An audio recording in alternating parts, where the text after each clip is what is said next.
पढ़ाई लिखाई बिहार में नहीं हो रहा, इसलिए हम लोग मजदूर बन गए हैं, मजदूरी कर रहे हैं, मजदूरी करके अपना बाल बच्चे पाल रहे हैं। सरकार अच्छी शिक्षा दे देगी तो दिल्ली बम्बई जैसे महानगरों में सस्ते में मजदूर कहाँ से मिलेंगे। अगर सब कुछ मिलता हुआ तो यहाँ तो थोड़ी है 1600 किलोमीटर से यहाँ आते हैं। लेकिन वो जो वोट लेके जीत को निकल जाते हैं तो थोड़े आते हैं जनता को देखने के लिए क्या मर गया कि बच्चा है। ना पानी की सुविधा मिले, ना भोजन की सुविधा मिले, ना काम की सुविधा मिले। बिहार में मजबूरी यही है, काम नहीं मिलता है तो यह आने पड़ता है कमाने के लिए। कमाएगा तभी न खाना खाएगा। और आता है वही मास्टर आता है 10 बजे, कोई टेबल लगा के बैठा है अपना काम कर रहा है। बच्चा पढ़े ना पढ़े उससे उसको कोई मतलब ही नहीं है। अथी दे रहा है दरमा, हट एगो राशन दे रहा था, हम काट लिया। दिक्कत होता है भाई, तब ना है। गरीब आदमी है, कोई से कमाता है, बाल बच्चा कैसे पाल रहा हूँ।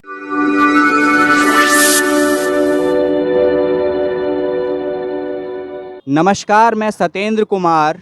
बिहार में सोनू नाम का एक लड़का जो है, महज 10-11 साल का लड़का इन दिनों वायरल है। क्यों वायरल है? क्योंकि बिहार में अच्छी शिक्षा व्यवस्था नहीं है और वो पढ़ना चाहता है और प्रशासन से उसने गुहार लगाई है कि उसे भी पढ़ने का मौका दिया जाए। मैं आज आपको दिखाता हूँ कि क्यों बिहार की सरकार, यूपी की सरकार पढ़ने नहीं देती है बच्चों को। अगर पढ़ लिख जाएंगे, काबिल बन जाएंगे, अच्छी नौकरियां करेंगे तो दिल्ली में, बम्बई में सस्ते में मज़दूर कहां से मिलेगा। क्योंकि मकान बनवाने हैं, रोड बनवानी है, फर्नीचर बनवाना है, तमाम जगह मज़दूरी करवानी है, उस चीज़ के लिए मज़दूर कहां से मिलेगा। आज हम दिल्ली में हैं और दिल्ली में किशन कुंज लक्ष्मी नगर ये बस्ती है और इस बस्ती का हाल मैं आपको दिखाना चाहता हूँ। ये बस्ती है, मेरे कैमरा सहयोगी से बोलूँगा कि ज़रा दिखाएं। तमाम जो लोग इस बस्ती में हैं वो बिहार और यूपी से जो है बिलोंग करते हैं।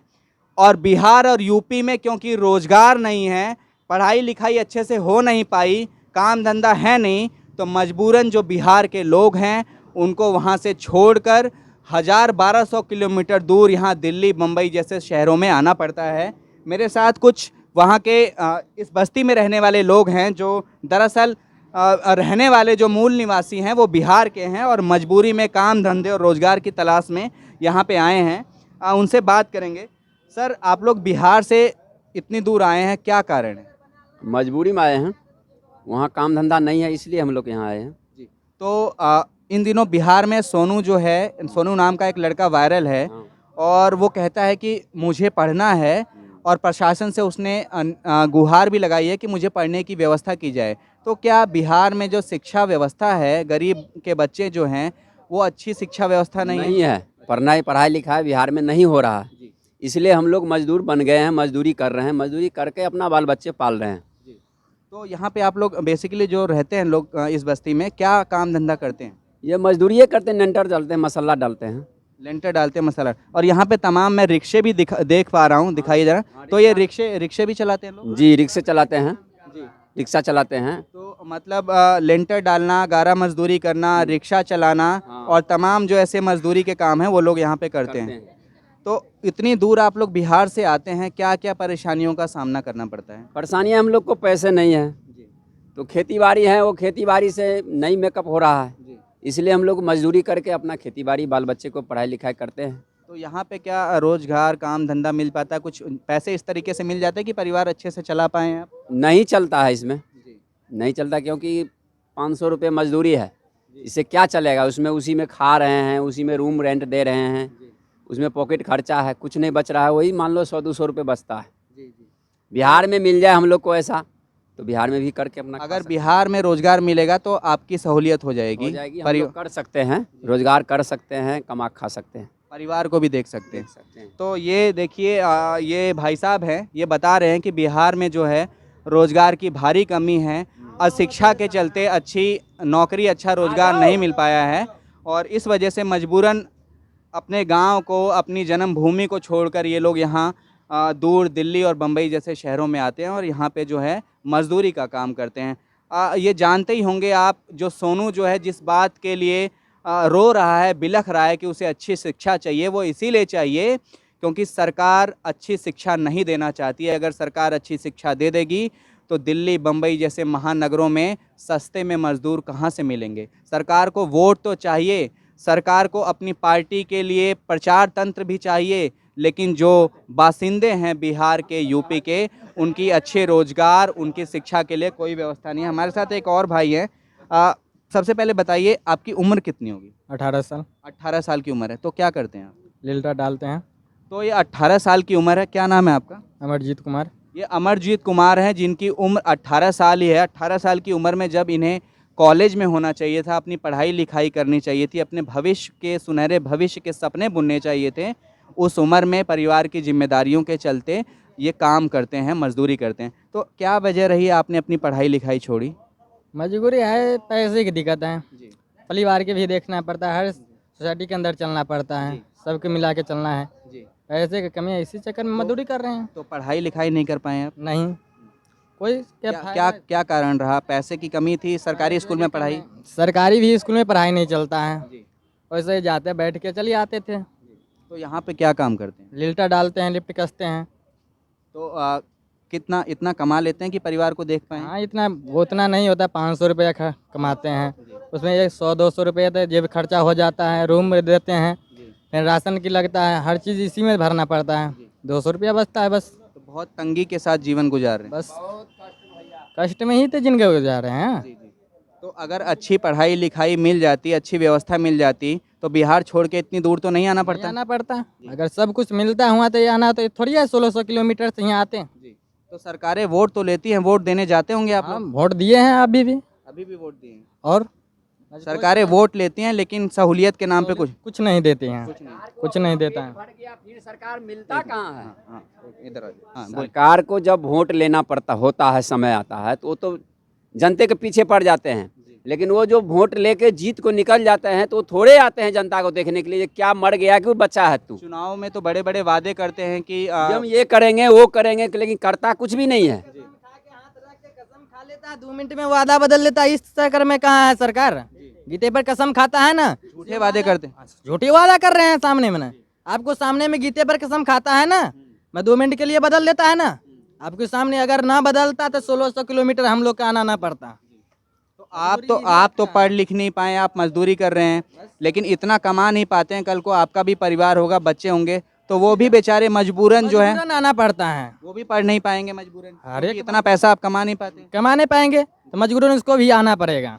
मतलब पीढ़ी दर पीढ़ी जो है मजदूरी में ही धंसे जाते हैं। ऐसे जाते हैं बस। तो ये देखिए किस तरीके से इन लोगों का कहना है कि पीढ़ी दर पीढ़ी, क्योंकि आर्थिक अभाव के कारण ना ये लोग पढ़ लिख पाते हैं। ये भाई साहब है हमारे साथ, इनसे हमने शुरुआत में बात भी करी थी। सर आप बताइए कि ऐसी क्या मजबूरियां हैं कि बिहार को छोड़ के आप लोगों को यहाँ आना पड़ता है? क्या क्या कारण है सर? काम नहीं मिल पाता है बिहार? नहीं मिल पाता है काम। जी। तो अभी आपका परिवार भी होगा? बिहार में है, बिहार में परिवार है। सर परिवार में कौन कौन है जरा बताइए। भाई वो है, और बताइए। माँ बाप गुजर गया है। माँ बाप गुजर गए। बच्चे? बच्चे है 2। बच्चे हैं 2। तो ये देखिए मजबूरी में जो है सब कुछ छोड़ के यहाँ पे आना पड़ता है। एक भाभी जी भी यहाँ पे खड़ी हैं, उनसे बात करेंगे। सबसे पहले बताइए कि आप लोग बिहार छोड़ के यहाँ कब आए थे और क्या कारण रहा है? काय के लिए बच्चा गांव में नहीं पढ़ पाते हैं, बच्चा इधर उधर भागने पड़ता है। गांव में ये आदमी मजदूरी करता है, उसका खाना पीना बनाने के लिए आते हैं। हाँ, तो आप लोग परिवार के साथ यहाँ पे आ गए? परिवार के साथ में है। तो आपके जो हस्बैंड पति हैं वो क्या करते हैं? मजदूरी करता है। तो क्या इतना कमा पाते हैं कि परिवार का ठीक से पालन पोषण हो पाए? अपना मजदूरी कर लेते हैं तब कर लेते हैं, उसमें बच नहीं पाते है ना, कुछ बचा नहीं पाते।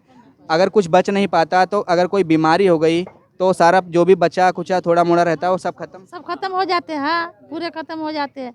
गांव में एक लिए जो थोड़ा 2 रोटी वहाँ बनाएगा, 2 रोटी यहाँ बनाएगा, चलो एक ही जगह रोटी बना लेंगे। और बच्चे पढ़ाई लिखाई करते हैं यहाँ पे? यहाँ पे बच्चा पढ़ते हैं, सरकारी में कि प्राइवेट? सरकारी में पढ़ाते हैं। हाँ, सरकारी। तो बिहार लगभग 1200 किलोमीटर दूर आने के बाद भी यहाँ बच्चे सरकारी स्कूल में पढ़ते हैं। मजबूरी है क्योंकि पैसे नहीं है। तो सरकारी स्कूल में पढ़ पाते हैं, प्राइवेट में पढ़ाने के लिए पैसे नहीं? प्राइवेट में नहीं पढ़ा, प्राइवेट कोचिंग पढ़ाई है ना, प्राइवेट कोचिंग पढ़ाई कर रहे हैं। तो ये महिला जो अपना पीड़ा बता रही हैं कि कैसे जो है इतनी दूर आने के बाद भी इतने पैसे नहीं हो पाते हैं। एक भाई साहब है हमारे साथ। भाई साहब सबसे पहले अपना नाम बताइए। और अरुण कुमार। तो आप कहाँ से आए हैं? हम तो यहीं पैदा हुए हैं, दिल्ली में ही, नहीं, बेसिक रहने वाले कहाँ से? सहारनपुर से। सहारनपुर यूपी। हाँ यूपी से। तो आप रहते कहाँ यहीं? हाँ ये सामने घर है मेरा। तो क्या क्या काम धंधा करते हैं? मैं ड्राइवरी करता हूँ। ड्राइवरी करते हैं।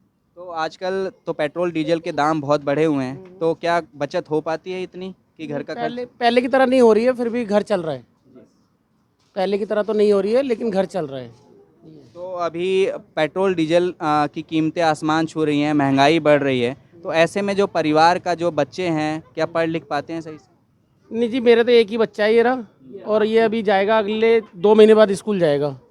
तो 1 या 2 बच्चों को तो आप पढ़ा लिखा सकते हो, लेकिन अगर आपकी फैमिली बड़ी है और अगर जो आपका काम धंधा नहीं है सही, तो आप दिल्ली में नहीं रह सकते हो। दिल्ली में नहीं। आप तो यहाँ शुरू से दिल्ली में रह रहे हैं, तो क्या कहना चाहेंगे दिल्ली की मौजूदा सरकार के बारे में? अभी क्या? नहीं, सरकार तो सही है, लेकिन महंगाई के हिसाब साथ साथ जब से कोरोना हुआ है तो थोड़ी ज़्यादा मुसीबत है। ज़्यादा मुसीबत है, रोजगार में कमी हो गई। वो नहीं कह रहा हूँ मैं, वो नहीं कह रहा हूँ। ना महंगाई के साथ साथ कमाई भी तो बढ़ी। कमाई भी है तो सब तो फिर सरकारी का घूर फिर के पैसा चल जाते हैं। 200 रुपये किलो थे। मैंने उनसे पूछा क्या बोला पहले। हाँ?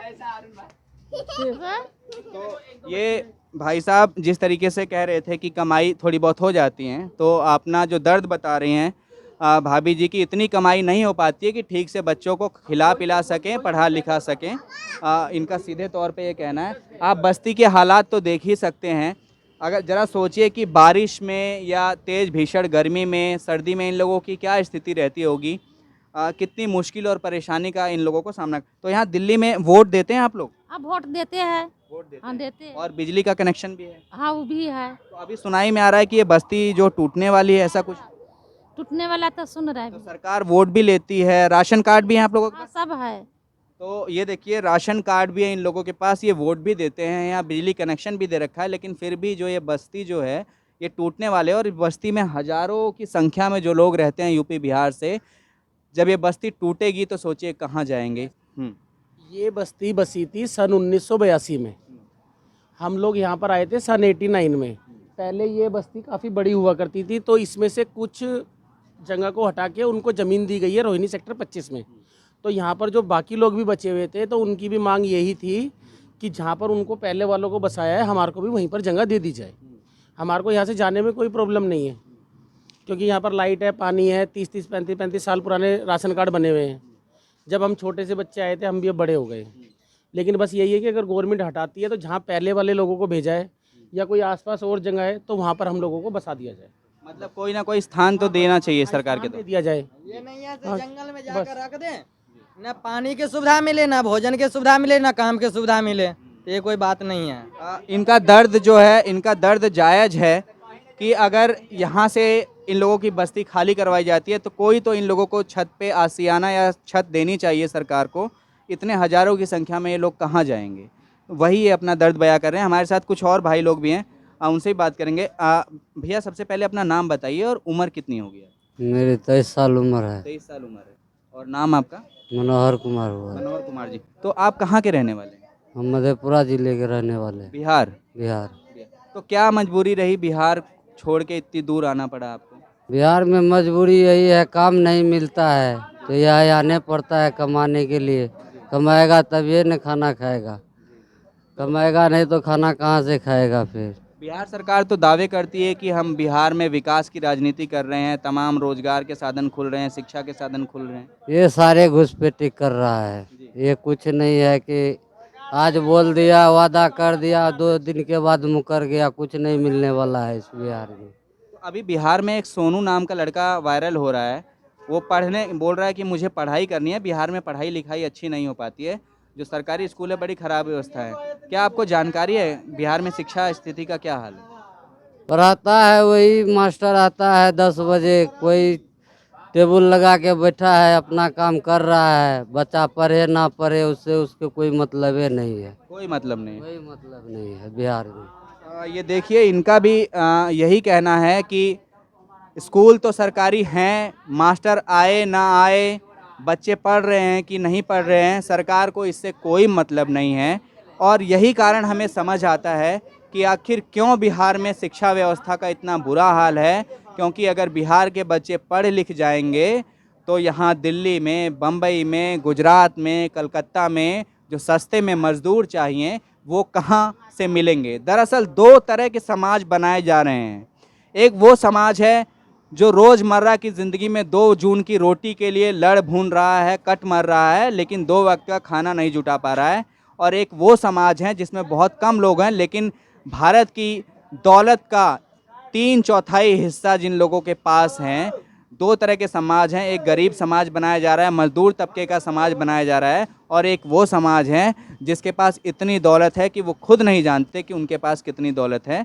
कुछ और भाई साहब लोग हैं, उनसे भी बात करेंगे। आप कुछ कह रहे थे भाई साहब, बताइए। इसमें वोट क्या? लेता है वही पेट भरता है, जनता के देखने वाले कोई नहीं है भाई। हम कुछ नहीं करें, सरकार को ना हमको अथी दे रहा है दरमाहा, हट एगो राशन दे रहा था काट लिया। बताइए बताइए और बताइए। और क्या बताऊं, मैं अपना कमाते हूँ खाते हूँ। आप कहाँ के रहने वाले हैं? हम बिहार के रहने वाला। क्या मजबूरी रही आने की? मजबूरी यही था, राशन मिल रहा था, राशन भी काट दिया, नाम भी काट दिया, अमीर ने डाल दिया, तो उसको मैं क्या सरकार अपना पेट भर रहा है। बिहार में हाँ, मैं अपना भर रहा हूँ। तो यहाँ पे कैसे अकेले रहते हैं परिवार के साथ? मैं अकेले रहते हैं यहाँ पे। परिवार कहाँ है? परिवार बिहार में है। परिवार इतना भिखमंगा नहीं हो से मैं यहाँ रोड पर लेके बहूंगा। तो इनका गुस्सा जो है जायज़ है। सीधे तौर पे ये कह रहे हैं कि परिवार को जो है यहाँ पे कहाँ रखूँगा, रोड पे मैं किसी तरीके से यहाँ पे अपना गुजर बसर कर रहा हूँ, तो परिवार को जो कहाँ पे रखूँगा। तो उनको साथ क्यों लेके बवाऊंगा। वैसे जितना मजबूरी मेरे को झेलना पड़ता है मैं अपना दे पर झेल रहा हूँ। परिवार सुरक्षित घर पे है, बिहार में है, बस इतना ही। लेकिन दुख दर्द में आप लोग नहीं जा पाते होंगे। नहीं नहीं नहीं, दुख दर्द कोई सा होता है तो मजबूरी है से रहना पड़ता है दिल्ली में भाई। इसके लिए भी सरकार इसको तोड़ने के लिए बर्बादी कर रहा है, तो इसको के लिए तो कुछ देना चाहिए ना। कहीं जो है सुरक्षित नहीं है, किसी तरीके से बिहार छोड़ के यहाँ दिल्ली आए, मजदूरी करके किसी तरीके से गुजर बसर कर रहे हैं, लेकिन सरकार इनकी इस बस्ती को भी तोड़ना चाहती है। जो सर पे एक टूटी फूटी छप्पर आई है उसको भी जो सरकार तोड़ना चाहती है, मिटाना चाहती है। और एक भाई साहब हैं, उनसे भी हम बात करेंगे। अंकल जी, आप बताइए ज़रा, कहाँ से आए हैं आप लोग और यहाँ कब से आए? हम तो 74 ईस्वी से है भाई यहाँ पर। 74 ईस्वी से। 74 ईस्वी से। तो कब से आए हैं आप यहाँ पे? बताया है यहाँ 90 में हम यहाँ पहुँचे हैं। 90 में यहाँ पहुँचे हैं। तो क्या दिहाड़ी से क्या वजह रही आप बिहार छोड़ के आए? दिक्कत होता है भाई, तब ना आए हैं। गरीब आदमी है, कोई से कमाता है, बाल बच्चा कैसे पाल रहा हूँ। 10 रुपया के झाड़ी से आया है, बाल बच्चा को पाल रहा हूँ, क्या करेंगे। बुढ़ारी में देखता है शरीर कैसे आधा पेट? गरीब आदमी है, भर पेट आधो पेट तो खिला के रखता हूँ बाल बच्चे को। मानिए गरीब संसार, दुनिया संसार में चल रहा है भाई साहब, क्या करेंगे। मजबूरी में कमाता है, भेजता है, खाता है। एक करके बात करिए। तो क्या आप यहाँ पे आए हैं, मजदूरी कर पाते हैं? क्या इतनी कमाई हो पाती है कि परिवार का ठीक से पालन पोषण कर सके? दिक्कत शिकत भाई साहब चल रहा है, ऊपर वाले की कृपा है। हम अभी बिहार में एक लड़का सोनू जो है वो फेमस हो रहा है और सरकार से जो है मांग कर रहा है कि उसे अच्छी पढ़ाई की जो व्यवस्था करवाई जाए। क्या बिहार में पढ़ाई की व्यवस्था अच्छी नहीं है? 80 कहाँ है? अच्छा रहता है तो ये बोकता है, से कहाँ से बोकता है। देखो ये बच्चे, आपको सामने में देख लो, देखो ये बच्चा बिहार को है। क्या कारण है, सरकार क्यों नहीं पढ़ाना चाहती सही से? अब उसको क्या मन में है, नहीं है तो भाई वो मजदूर बना के ही रखना चाहती है, पढ़ लिख जाएंगे तो बड़े अफसर बन जाएंगे। बस बस बस बस हमारा वही बात है, और क्या कर सकते हैं भाई साहब। जानबूझ के जो पढ़ाई नहीं करवाते। जानिए बुझ के होता है कि अपना आंदान थोड़ी होता है। अब बच्चे सब ये बताइए, ये सब है, ये देखो आपको सामने में खड़ा, दिखाओ। ये भाई साहब भी हैं, देखिए इनसे भी हम बात करेंगे, शायद काम से ही आ रहे हैं। तो सर कहाँ के रहने वाले हैं? बिहार के। बिहार के। आ जाओ, आप भी थोड़ा बताओ। नहीं साइकिल के साथ ही रहो, कोई बात बस ऐसा ही रही। बस दिख रहा है ना, दिख रहा है ना। ये भाई साहब भी हैं, हमें मिले हैं, ये इस बस्ती में रहते हैं और अपने काम धंधा करके अभी आ रहे हैं। सर कहाँ से आए हैं आप लोग और कब से यहाँ रह रहे हैं? हम लोग तो 10-15 वर्ष से रह रहा हूँ। बिहार के रहने वाले? बिहार के रहने वाले। क्या वजह रही कि बिहार छोड़ के यहाँ आना पड़ा? तो मजबूरी है, इस वजह से आते हैं ना। काम धंधा नहीं है बिहार में? काम धंधा नहीं है इस वजह से। तो आप लोग तो मजदूरी कर रहे हैं, इतनी जाहिर सी बात है इतनी कमाई नहीं हो पाती होगी कि अच्छे से जो है अपना परिवार का भरण पोषण कर सकें। बच्चों को ठीक से पढ़ा लिखा पाते हैं कैसे? नहीं नहीं नहीं पढ़ा। नहीं। तो 15 साल से बिहार छोड़ के यहाँ आए हैं और इतनी कमाई नहीं हो पाती है कि बच्चों को ठीक से पढ़ा सकें, और यही कारण है कि बिहार का सोनू जो है सरकार से मांग कर रहा है कि मुझे पढ़ने का मौका दिया जाए, क्योंकि उसे ये एहसास है कि अगर मैं पढ़ूंगा लिखूंगा नहीं तो ऐसे ही दूर अपना गांव छोड़ के 1000-1200 मील जाके मजदूरी मुझे करनी पड़ेगी, और पीढ़ी दर पीढ़ी जो है ये मजदूरी का सिलसिला चलता रहेगा और ये टूटेगा नहीं। और यही कारण है, सरकार भी इसको बखूबी जानती है, यूपी बिहार की सरकार, कि अगर ये पढ़ लिख जाएंगे तो सरकार से सवाल पूछेंगे, सरकार की नीतियों से सवाल पूछेंगे, पढ़ाई के लिए सवाल उठाएंगे, रोजगार के लिए सवाल उठाएंगे, अच्छी सड़क के लिए सवाल उठाएंगे और कंपनियों के लिए सवाल उठाएंगे। इसीलिए सरकार जानबूझ के इनके भविष्य को, इनके बच्चे के भविष्य को अंधेरे में रखना चाहती है, क्योंकि उन्हें दिल्ली बम्बई जैसे शहरों में सस्ते मजदूर चाहिए, उन्हें अच्छी सड़कें चाहिए, अच्छे मकान चाहिए, लेकिन उन अच्छी सड़कों और अच्छे मकान को बनाने वाले ये मजदूर नहीं चाहिए। पीढ़ी दर पीढ़ी इनको मजदूर बनाए रखने की साजिश है, चाहे वो यूपी सरकार हो चाहे वो बिहार सरकार हो। जा रही है भाई, क्या सरकार करा? 12 साल से ही आप यहाँ? 12 साल की उम्र हुआ था तो इसमें दिल्ली में टपा हूँ। 18 साल बीतने जा रहा है, अभी तक सरकार क्या किया? अगर पढ़ने का हक देता था हर इंसान बन सकता था ना, अपना भविष्य के लिए कोई भी सोच सकता था। 12 साल की छोटी सी उम्र में आप घर छोड़ के इधर आ घर गए? छोड़ के आ गया, 6 साल आया हुआ हो गया है अभी तक। मैं सरकार क्या सोचा, मजदूरी करके जिंदगी बिता रहा हूँ। और 12 साल से ही काम करना शुरू कर दिया? 12 साल से काम करना शुरू कर दिया हूँ। अगर पढ़ाने चाहता सरकार, किस लिए आते? सरकार जो देता तो किस लिए आते हैं? 20 साल गुजर रहा है यहाँ पे। और 20 साल से इसी में ही आप जिस लेवल पे शुरुआत करी थी उसी पे बने हुए हैं? बस 20 साल से मजदूरी कर रहे हैं, कमा खा रहे हैं।